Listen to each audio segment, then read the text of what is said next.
척추관 협착증, 척추 전방 전이증, 척추 분리증, 퇴행성 디스크 질환 또는 기타 척추 질환이 있으시면 이번 비디오 내용이 여러분의 척추 건강에 큰 도움이 될 수 있습니다. 카이로프락터로서 제가 개인적으로 겪었었던 허리 부상, 그 이후의 회복 과정, 어떻게 제가 잘 유지하고 있는지, 그리고 일상으로 돌아온 과정을 공유하려고 합니다. 제가 20대 초반, 중반 이럴 때 웨이트 트레이닝 그때도 하고 있었는데 굉장히 가동성이 부족한 상태에서 운동도 하고 운동을 너무 많이 하기도 했어요. 그리고 또 통증을 항상 참고 해야 된다고 그런 잘못된 생각을 갖고 있었죠. 그때 생각해보면 거의 뭐 짐승같이 그렇게 살았던 것 같은 기억이 있습니다. 그러다가 한 번은 백스쿼트를 했었는데 이 밑에서 세트를 진행하다가 밑에 구간에서 딱 올라오는 그 지점에서 갑자기 허리에서 뚝 하는 소리가 났었어요. 그러고 나서 약간 통증이 생기는 것 같아서 거의 발을 그냥 바닥에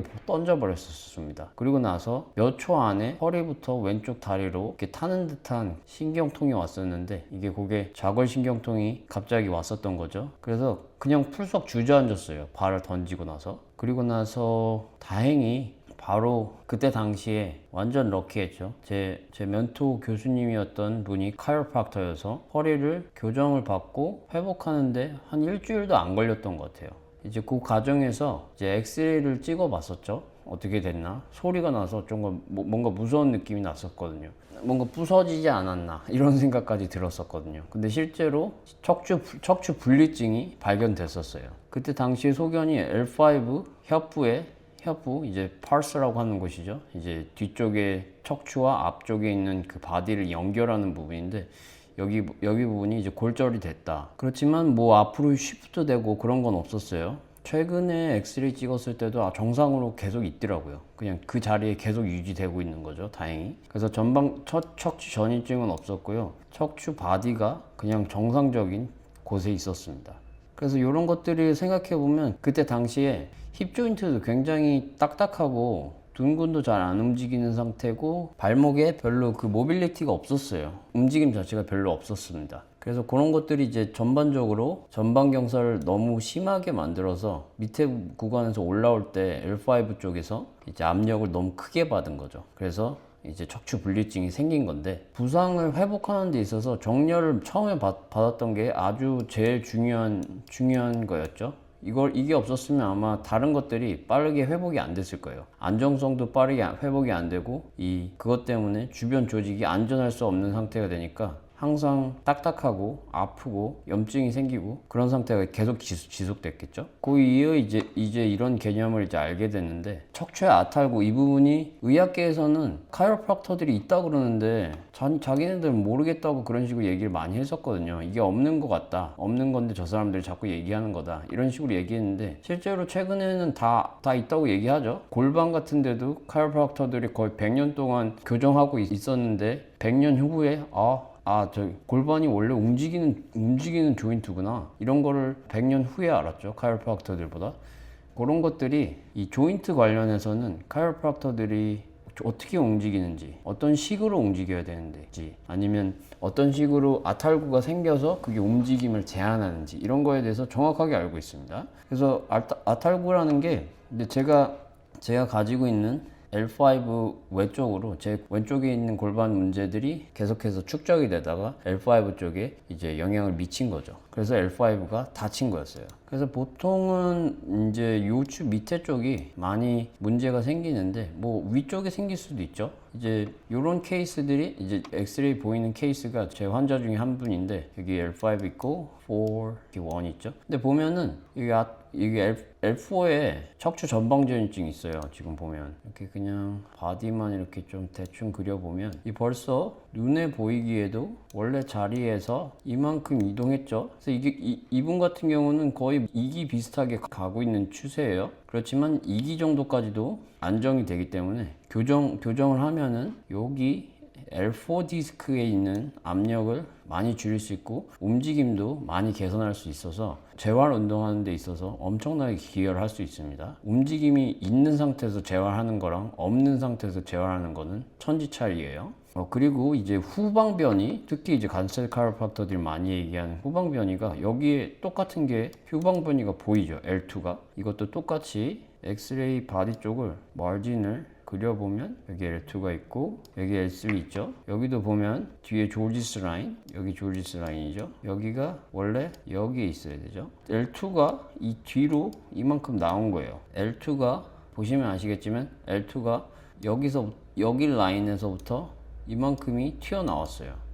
이 상태면은 당연히 L2 디스크에 특히 이 뒷부분에 압력이 엄청나게 생기겠죠. 그냥 두면. 그러니까 여기 퇴행이 안 생기는 게 이상한 거죠. 디스크 병변이 안 생기는 게 이상한 거죠. 그래서 후관절 방향의 변화도 생겨요. 이런 쪽 이제 파셋 조인트나 이런 쪽에도 움직임이 제한되죠. 그리고 추간공 협착 같은 게 생겨요. 스테노시스 생깁니다. 그래서 빠르게 다시 서머리 하자면 정렬이 불량해지는 거죠. 후방으로 이동하면 관절 및 인대가 긴장이 되겠죠. 팽팽한 상태로 되니까. 그리고 움직임이 정상이 아니니까 고정된 상태가 되는 거죠. 고정된 상태에서 이제 신경 압박이 되는 거예요. 그러면 신경이 나오는 이런 쪽에 이제 신경이 이제 나오게 되는데 이 부분에 연결되어 있는 기관이나 근육이 못 움직이죠, 잘. 그러면 기능이 안 좋아질 수밖에 없는 거죠. 그래서 이런 부분이 아주 근간적인, 아주 제일 속에 있는 문제이기 때문에 이 부분을 고치고 나서 근육 운동을 해주고 재활 운동을 해준다면 회복이 훨씬 더 용이하고 빠를 수밖에 없죠. 당연히 유지도 잘 될 수밖에 없고요. 그래서 방금 얘기했던 거를 조금 더 퇴행적인 면에서 얘기를 하면 가동성이 너무 떨어지게 돼요. 아탈구가 있으면 후관절도 잘 안 움직이고 디스크도 압력이 불균형하게 돼 있기 때문에 결국에는 한쪽이 이제 지속적으로 눌리다가 이것들이 이렇게 밖으로 튀어나오다가 신경근을 누르면 그게 디스크 프로트루전이죠. 그래서 이렇게 누르다가 그게 결국에는 밖으로 터져서 이렇게 안쪽으로 흐르거나 바깥으로 이렇게 흘릴 수도 있죠. 그렇게 하면 sequestration 되는 거죠. 이제 뭐 파편화, 한국말로는 이렇게 얘기를 하죠. 이제 디스크 물질이 밖으로 떨어져 나가서 척수강으로 이제 들어가는 거예요. 그래서 관절 마모 이런 것도 심해질 수밖에 없어요. 압력이 불균형하게 디스크에 전달이 되다 보니까 이제 뒤쪽이 계속해서 마모가 되는 거죠. 마모가 되다 못해 나중에는 이쪽이 이제 너무 불안정하고 너무 움직임이 없다 보니까 이런 쪽에 이제 안쪽에 칼슘 같은 게 쌓이고 이쪽에 리가멘텀 플라범이라는 그런 인대가 있는데 이것도 점점 붓고 석회화가 막 진행이 돼요. 그럼 여기 있는 데가 좁아지죠. 이 안쪽에 있는 그 척수랑 신경이 이제 나가는 공간이 좁아지니까 결국에는 이제 스테노시스 같은 병변이 오는 거죠. 이 밖으로도 이렇게 점점 차오를 수 있죠. 공간이 좁아지면 협착이 일어나죠. 이런 상태면 협착이 안 일어나는 게 이상하다고요. 이렇게 물리적으로 이렇게 될 수밖에 없다는 거죠. 그래서 이 아탈구를 제대로 해소를 못하면은 척추의 기능을 손상시키는 연쇄 반응을 일으키게 되어요. 그래서 제가 갖고 있는 척추 분리증과 척추 전방전이증에 대해서 간단히 얘기하면 분리증은 이 뒤쪽에 pars interocularis라고 있죠. 여기 부분이 이제 깨지는 거예요. 여기 부분이 이제 깨지는 건데 저 같은 경우는 이쪽이 잘 깨져 있는데 아예 안 움직이고 있죠. 이게 이 바디가 앞으로 시프트 되는 게 없어요. 그러면 그냥 분리증이고 이게 앞으로 시프트가 실제로 되고 있다. 그러면 전방전이증이죠. 여기 밑에 있는 바디의 크기에 4등분해서 뭐 1기, 2기, 3기, 뭐 4기, 이게 4기 넘어갈 수도 있어요. 그러면 좀 이제 2기 넘어가면 이제 완전히 전방전이증 있는 분절이 완전히 불안정한 정도가 너무 심해져서 이런 경우는 수술을 고려하시긴 해야 됩니다. 이런 경우에 수술하는 거지 다른 때는 수술하는 거 아니에요. 그래서 척추 전방전이증이 있으면 골전대 척추뼈가 아래쪽 척추뼈로 이렇게 미끄러져서 나오기 때문에 여기 뒤쪽에 있는 추간공 같은 경우 추간공이나 척수강에 협착이 일어나기가 쉬워요. 이제 움직임이 척추 전방전이증 있는 너무 앞으로 많이 시프트 되어 있으면 뒤쪽에 있는 신경이 나오는 구멍 같은 데가 점점 좁아지거든요. 그럼 당연히 신경근을 압박할 수밖에 없죠. 그럼 그게 이제 뭐 L4부터 S3까지 있는 이런 신경 구간을 누르게 되면 좌골신경통이 생기는 거죠. 그래서 저같이 안정적이지만 이런 부분들이 앞으로 시프트 될 수가 있는 거예요. 깨진 상태이기 때문에. 그래서 초기 전이가 이렇게 좀 확인이 되신 분들은 빨리 이 밑에 쪽에 있는 분절을 앞쪽으로 교정을 시켜줘야 돼요. 이 위쪽이 앞으로 시프트 되고 있으니까 이 밑에 쪽을 교정을 해서 해당 디스크가 제대로 움직이게 해줘야 돼요. 디스크는 움직임을 잃으면 퇴행이 되고 디스크 병변 생기는 거 계속해서 말씀드리고 있죠. 그리고 이게 너무 지속이 되다 보면 너무 아탈구가 심하고 그리고 관절염 그리고 신경이 눌린 게 오래되기 때문에 해당 신경도 제대로 된 일을 못할 수밖에 없죠. 뭐 계속해서 지금 일반적인 얘기를 지금 드리고 있는 건데 고관절 굴곡의 긴장 이런 거 같은 경우가 이제 앉아 있을 때 많이 생기는데 이런 것들이 요추의 전부랑 그리고 골반의 앞쪽 부분에 장요근이 이렇게 달려 있는데 그 부분이 앞으로 당긴다면 척추 분리증이나 척추 전방 전이증이 있는 분들 같은 경우는 문제가 생긴 분절이 계속해서 앞으로 시프트 될 가능성이 높아져요. 그래서 기계적인 연쇄 반응을 일으킬 수밖에 없는 거죠. 그래서 교정을 하는 것은 이런 진행을 막기 위한 예방적인 전략이에요. 그리고 이게 너무 많이 시프트 돼 있을 때 고칠 수도 있습니다. 어느 정도. 그리고 안정화시켜야 되죠. 그래서 운동하시거나 환경적인 도구를 좀 이용하셔야 돼요. 이 좌식 생활 줄이셔야 돼요. 8시간에서 12시간 앉아있는 현대인들은 무조건 30분에서 60분마다 휴식하시고 좀 움직여 주시고 골반 굴곡근들 잘 스트레칭 해주시고요. 그리고 산책처럼 허리가 숨을 쉴 수 있게 해주셔야 돼요. 이거 영상으로 찍었었죠. 좌식하는 것도 이 형태를 바꾸셔야 돼요. 60년대 스타일로 계속 앉아있는 건데 이렇게 앉아있지 말고 새로운 방법으로 바이오메카닉에 맞게 앉는 법을 제가 소개해 드렸죠. 바른 자세 정렬. 요거는 바른 자세란 얘기가 뉴트럴 스파인 얘기하는 거예요. 서 있을 때처럼 앉아 있어야 됩니다. 부력이나 플로팅 같이 이 부력을 좀 이용해서 물 같은 데에 들어가 있는 상태에서 척추의 압력을 줄이는 것도 한 방법이에요. 그리고 온도를 바꿔서 혈류를 늘리고 온열로 그 다음에 냉각으로 또 염증을 줄이고 요거를 왔다 갔다 하는 것도 좋은 방법이죠. 염증이 좀 많이 있으실 때는. 그리고 척추가 기본적으로 앉아 있을 때 압력이 굉장히 높아요. 서 있을 때보다 거의 40% 이상 높습니다. 그렇지만 이렇게 플로팅 20% 하중으로 30분 정도 수영장에서 걷는다든가 이런 방법으로 부하를 줄이면서 하지만 그 디스크가 갖고 있는 펌핑 액션, 인비비션 액션을 충분히 만들 수 있는 방법 중에 풀에 들어가서 걷는 방법이 있죠. 회복 프로토콜 중에서는 이제 대부분 척추하면은 일단 첫 번째로는 좀 감압을 좀 해야 돼요. 너무 주변이 허리 주변이 딱딱하게 되기 때문에 이제 어딘가 안 좋으면은 요추나 골반부에서 프로텍티브 메커니즘처럼 해가지고 이 방어 기제가 바로 생기게 돼요. 그게 방어 기제가 어떤 거냐면 허리를 굉장히 아치를 크게 만드는 그런 걸 해요. 그래서 여기가 앞이고 여기가 뒤면은 이 뒤쪽에 아치가 되게 커지고 이쪽에 앞쪽에 있는 힙 굴곡근이 굉장히 타이트해지죠. 그렇게 되면은 허리가 전반적으로 이 럭킹 되는 그런 효과가 있어요. 아예 못 움직이게 해버리는 거죠. 너무 문제가 심하니까 몸이 생각할 땐. 그래서 이럴 때 거의 아무것도 없이 집에서 할 수 있는 것들이 이런 것들입니다. 바닥에 누운 상태로 베개를 이제 치골이랑 배꼽 사이에 놓으시는 거예요. 그리고 지속 시간은 한 15분 정도 복부에 횡격막 호흡을 하시면서 횡격막 호흡을 할 때 척추가 기본적으로 감압이 된다 그랬죠. 근데 이 밑에 복부 밑에 베개가 있으니까 물리적으로 또 압력이 조금 더 줄 수가 있어요. 그리고 만약에 괜찮으시면 이 횡격막 호흡이 괜찮으시면 복부를 10초씩 수축하셔도 괜찮습니다. 이게 조금 더 이 후방에 있는 관절들의 압력을 줄여줄 수 있어요. 그래서 골반 정렬은 원래 골반이 이렇게 쪽으로 이렇게 돼 있었으면 골반을 약간 반대로 한다고 그렇게 생각하셔야 돼요. 이 요추를 둥글게 만든다고 그렇게 생각하시면 이해하시기 쉬울 거예요. 그래서 뒤쪽에 있는 그 후방 쪽에 있는 조인트의 압력을 첫 번째로 일단 회복시켜 주셔야 돼요. 제가 말하는 거는 요추의 만곡을 뒤쪽으로 계속해서 바꾸라는 소리가 아닙니다. 뒤쪽에 있는 조인트들이 잘 움직일 수 있는 조건만 일단 만들어 주라는 거예요. 그래서 척추의 상향 압력을 만드는 거죠. 그리고 그 신전을 너무 과하게 하고 있을 가능성이 높으니까 신전을 일단 최대한 좀 없애고 신전을 많이 하고 있는 허리 근육을 이완하는 거죠. 그래서 척추 간 공간을 확보하는 겁니다. 또 다음에 중요한 게 호흡을 통한 신경계 재설정인데 이게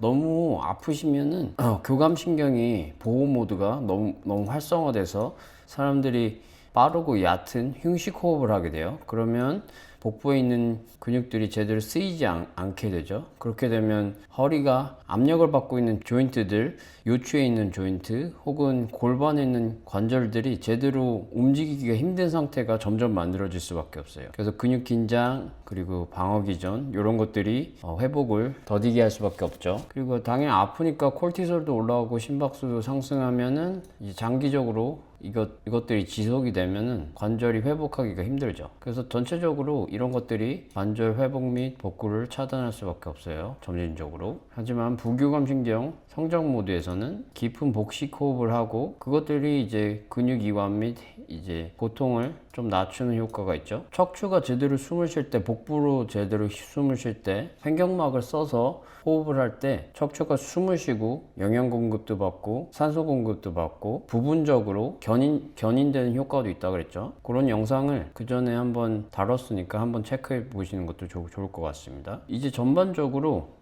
혈류를 촉진하니까 문제가 있던 조인트들도 회복이 빨라질 수밖에 없어요. 그래서 복식 호흡은 횡격막 호흡이죠. 흡기할 때 코로 천천히 들이쉬면서 배가 부풀어 오는 것을 느끼셔야 되는데 배가 부풀어 오른다기보다 횡격막이 붙어있는 립케이지, 늑골 제일 밑에 쪽 부분이 이렇게 확장이 되는 게 느껴지셔야 돼요. 그래서 손을 이렇게 V자로 만드시고 맨 밑에 늑간 맨 밑에다 놓으시고 복부를 숨을 천천히 들이쉴 때 이 손이 이렇게 움직여줘야 돼요.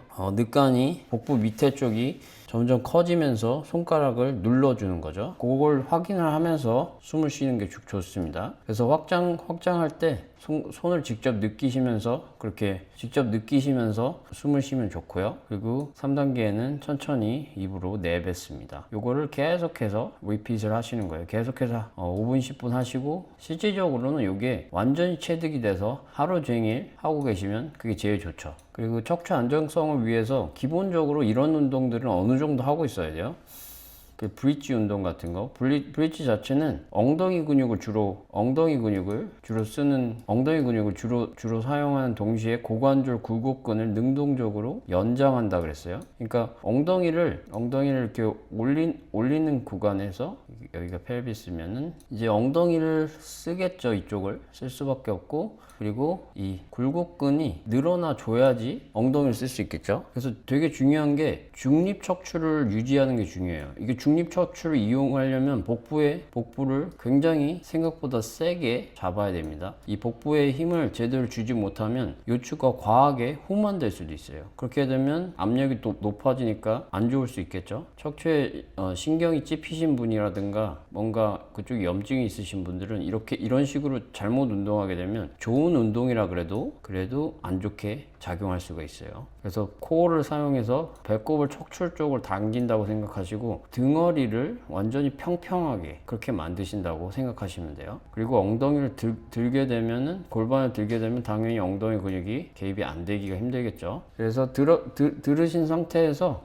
한 10초 정도 홀드 하시고 다시 천천히 내려놓으시고 다시 10초 하시고 요걸 약간 피곤할 때까지 엉덩이가 약간 뻐근한 느낌이 날 때까지 해주시고 자주 해주시는 게 좋습니다. 그리고 다음 운동은 엎드린 자세에서 고관절을 신전시키는 건데 이제 엎드린 상태에서 중립 골반을 만드시고 치골 있는 데를 바닥을 꾹 누르시는 거예요. 골반이 이렇게 있으시면 여기가 바닥이라 그러면 여기 치골 있는 데가 약간 떠 있을 수도 있어요. 치골 있는 데가 이렇게 떠 있지만 요거를 밑으로 꾹 누르는 거죠. 그러면 골반이 약간 이렇게 되겠죠. 그러면 골반이 요추가 약간 뒤쪽으로 밀리는 거예요. 그러면 복부를 굉장히 많이 쓰시면서 이렇게 치골을 누르게 되면 후방에 있는 척추 관절들이 견인하는 효과가 있어요. 그렇게 하면은 저절로 어느 정도 다리에 붙어 있는 굴곡근들이 조금 스트레칭이 될 수 있어요. 그래서 전에도 좀 다뤘지만 보통 정적 연습을 좀 하시고 그 다음에 일상 자세에서도 해당 근육을 쓰시면서 그리고 나중에 5, 6주차 정도의 기능적인 흐름이 정상적으로 작동이 되기 시작하면서 이제 몸은 자동 조절이 되기 시작하죠. 이러면 따로 이제 생각을 안 하셔도 몸이 알아서 작동하기 시작하죠. 여기 정도까지는 와 주셔야지 오랫동안 지속적으로 고통 없이 몸이 알아서 작동할 수 있죠. 이제 마인드셋 같은 경우는 어떤 걸 한번 다치시면은 많은 분들이 좌절하고 다시 회복하지 못하고 뭐 전에 했던 운동들을 못하고 막 이렇게 생각을 많이 하시는데, 그게 뭐 잘못된 지침 때문에 그렇게 될 수 있죠. 그렇지만 대부분 몸은 다 치료할 수 있어요. 그래서 최대한 교감신경 상태를 낮추고 이 두려움이나 스트레스 혹은 부정적인 그런 감정들 때문에 회복을 못할 거라는 생각을 하지 마시고, 부교감 상태, 긴장을 좀 없애신 상태에서 운동을 하시다 보면 저절로 몸은 치유를 촉진할 수밖에 없어요. 제 멘토 교수님 중에서 한 분이 이제 닥터 번스라는 분이 있는데, 이분이 한 번은 그런 얘기를 했었어요. 모든 의사는 당신에게 지침을 주는 가이드일 뿐이고 실제로 치유되는 거는 몸이 알아서 하는 거예요. 그래서 실제로 모든 치유는 몸 안에서 시작되어야 합니다. 이게 아주 중요한 컨셉이에요. 우리가 뭘 먹거나 뭘 잘라내거나 그러지 않아도 몸은 충분히 치유될 수 있습니다. 그래서 마인드셋이 어떻게 보면 제일 중요한 거예요. 뭐든지 다 그렇지만. 그래서 나는 회복이 안 될 거야, 이렇게 생각하는 사람들은 절대 회복할 수 없습니다. 그거는 클리니션들이면 누구도 알고 있어요. 그게 처음으로 의사가 되면은 배우는 거죠. 아무리 제가 열심히 도와주려고 해도 환자들이 회복할 수 없다고 믿어버리면 그 환자는 끝이라고 생각합니다. 보통 뭐 그래도 계속해서 노력을 하지만 그런 분들은 회복할 수가 없어요. 자기를 가둬버리거든요, 정신 안에서. 그래서 희망을 갖고 항상 너무 안 좋으셔도 이런 안전근대를 회복시키시고 근육 밸런스를 다시 정상으로 되돌리다 보면 분명히 좋은 효과가 날 수밖에 없으니까 희망을 가지시고 항상 꾸준히 트레이닝하는 게 중요합니다. 자, 오늘은 이 요추 질환, 어떤 요추 질환이어도 어느 정도 해당이 되는 것들, 그런 것들을 겉에서 개괄적으로 쭉 훑어봤는데요. 이런 것들을 한번 접목시켜 보시고 운동 루틴에 추가시켜 보시면서 회복되는 데 도움이 됐으면 하네요. 여러분의 척추 건강을 항상 응원하는 닥터주였습니다. 감사합니다.